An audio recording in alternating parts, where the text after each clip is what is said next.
অবশেষে আমরা বকখালিতে পৌঁছলাম। গাড়িটি ওইখানটা রেখে আমরা এটা চলেছি বিচের দিকে।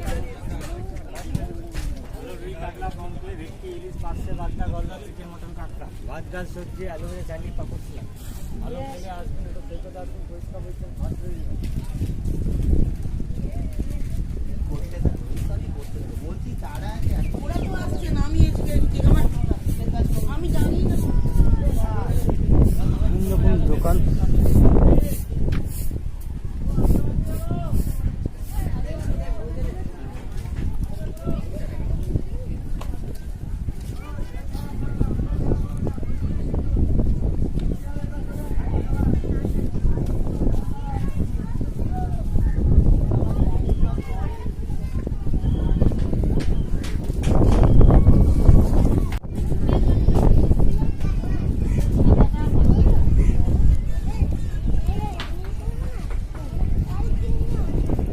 রকম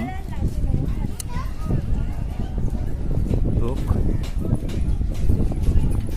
সামনে দেখুন সমুদ্র, মাত্র 132 কিলোমিটারের মতন রাস্তা। সেই রাস্তা কভার করে আমরা সমুদ্রতে চলে এলাম। ওই দেখুন সামনে সমুদ্র।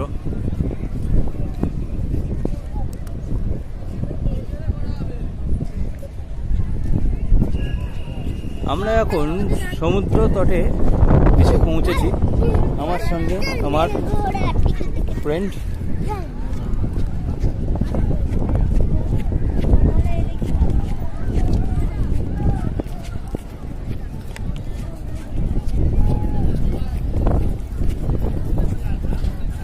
তুমি এদিকটায় এদিকটায়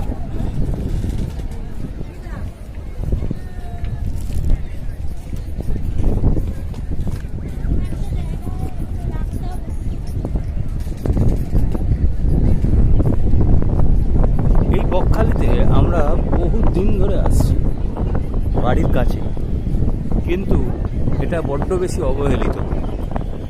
দীঘার মতন এর সৌন্দর্য না হলেও কিন্তু এইখানের লোকের আগমন অনেকটা কম। এই বকখালিতে একটাই প্রবলেম আছে, সেটাতে চোরাবালির একটু আশঙ্কা থাকে। সুন্দরবন লাগোয়া এই বিচ তটটি বা সমুদ্র তটটি মানে অসাধারণ নৈসর্গিক শোভা বলতে পারেন। এখানে ঢেউ হয়তো সেই পুরী দীঘার মতন নয়, কিন্তু লোক দেখুন দীঘাতে যতটা হয় ততটা কিন্তু এখানে নেই। এখানে অনেক কম লোকই আসেন। আর ওই দিকে হচ্ছে সুন্দরবন, মানে সুন্দরবন তো অবশ্যই, সুন্দরবনের মধ্যেই আমরা রয়েছি। কথিত আছে এটা কিন্তু টাইগার রিজার্ভ ফরেস্টের মধ্যেই পড়ছে সুন্দরবনের, এবং যেটাকে বলে সাগর বা গঙ্গাসাগর, গঙ্গাসাগরটা ওই প্রান্তে পড়ছে। দেখুন সমুদ্র।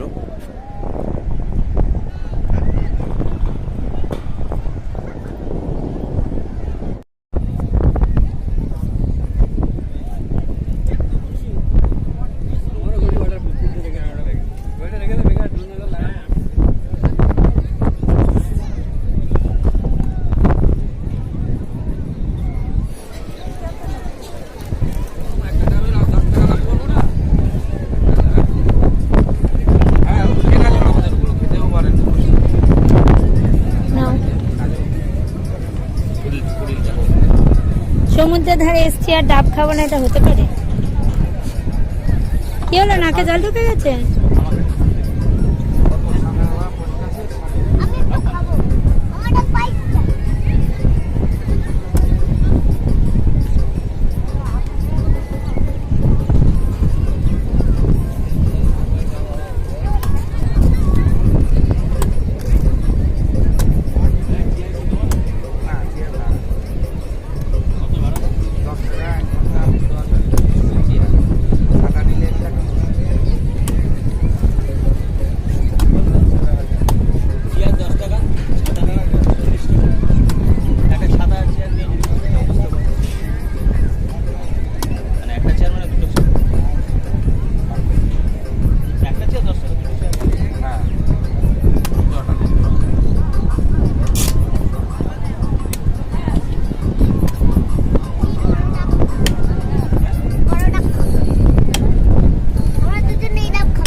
তিনটে নামে রাখতে তো সোনামুখী, চন্দ্রমুখী, কন্যাকুমারী।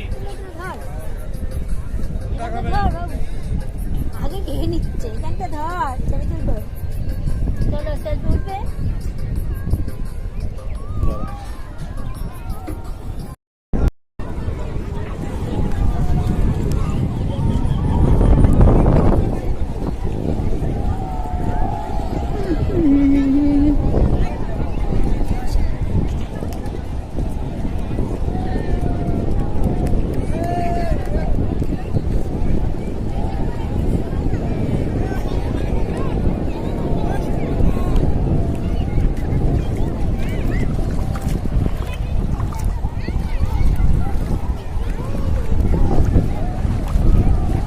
চান করেছো মাম্মা চান করেছো ওখানে একজন বয়স্ক লোক এসেছে ওনাকে আমার ছাতার তলায় জায়গা দিয়েছিলাম একটু দেখুন আমি আসছি ফোন আর পার্সটা নিচ্ছি আসো আচ্ছা চান করেছো কুচি কুচি হ্যাঁ ওই তো।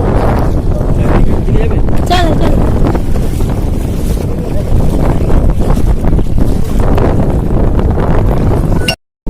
বলো মাম্মা বলো সুইমিং করে নাও হ্যাঁ এফটি জল আমি দেখতেই পারলাম না যারা ভাবছেন বাচ্চাদের নিয়ে বেরোতে ভয় পাচ্ছেন বেরিয়ে পড়ুন যাও যাও যাও এই যে গুন্ডা গুন্ডামো করছে দেখতে থাকো এই দেখো আজকে ফুল মজা পেয়ে গেছে ঠিক আছে ভয় ডরের কোনো নামমাত্র নেই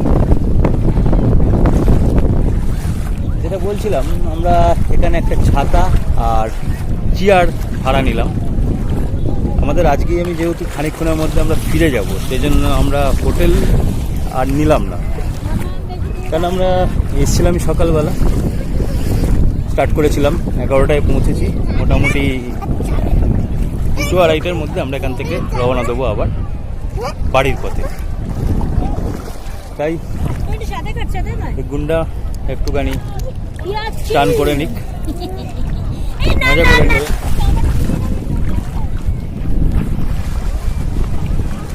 এরা এনজয় করছে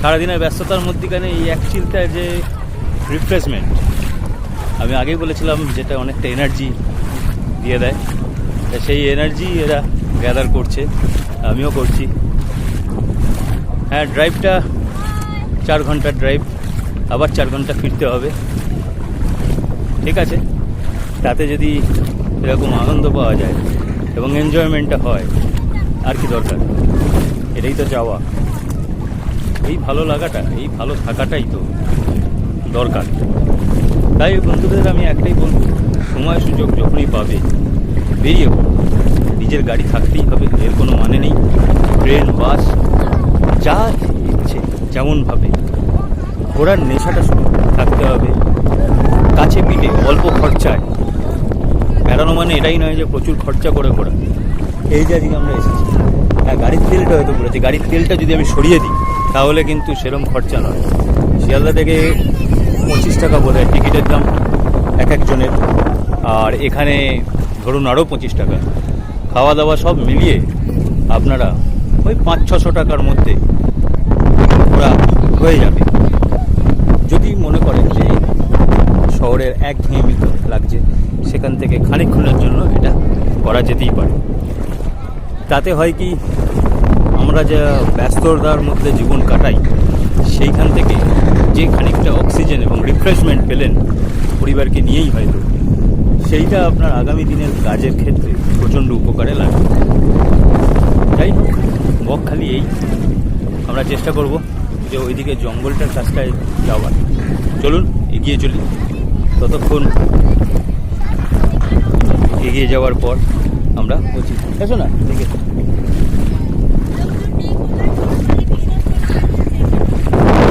চোরাবালির একটা প্রকোপ আছে বকখালিতে ওইটা বাঁচিয়ে আপনারা দেখবেন কোস্টাল গার্ড এখানে আছে তাদের কথা শুনে সেই অনুযায়ী স্নান করাটাই বেটার হবে চলুন আগে যাই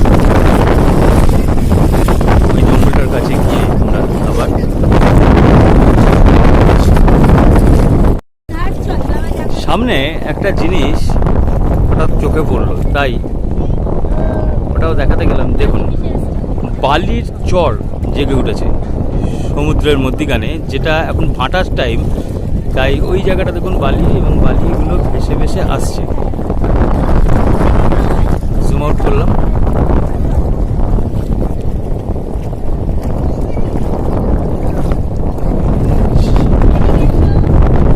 সামনেটা যদিও আমি মানে নামছি না এখন আর বালিতে,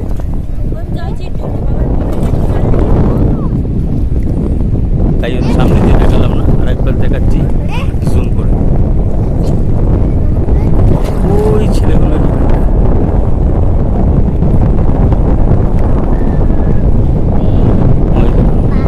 ওই সামনেটা বালির চর।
অসাধারণ গান গাইলো আমার ফ্রেন্ড, আনকাট অবস্থাতেই এটা আমি তো গাইলো, তার জন্য ধন্যবাদ। এবং বাচ্চা মনে ও যে এটা করলো সেটাই বিশাল বড় পাওনা। চলো আমরা একটু এগিয়ে চলি ওই জঙ্গলটার দিকে।